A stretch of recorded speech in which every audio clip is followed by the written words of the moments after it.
firefighting comes first. So what makes you say, like, in addition to all the hard work I'm already doing, I want to spend 3 months being a little bit grumpy and a little bit food deprived to take a picture with a cat that's probably going to scratch me?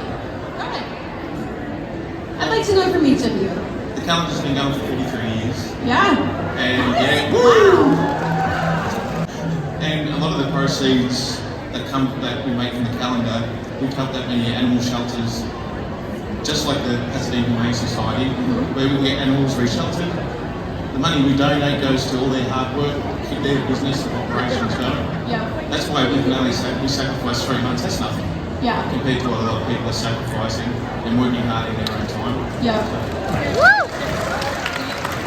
Yeah, for me it's being involved with the team from the Australian Firefighters calendar. They're passionate about the calendar, very more passionate about the charities and the organisations that they do support themselves, and seeing it firsthand when you go to these types of events and you go to these donations and things, it really hits home for you that you're changing someone's life or a community one step at a time.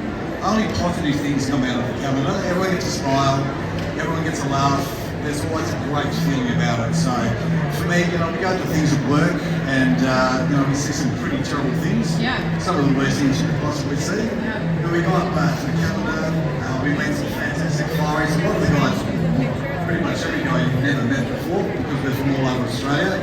They're great firefighters with the same sort of a cause. It's just a really positive vibe. It's fantastic.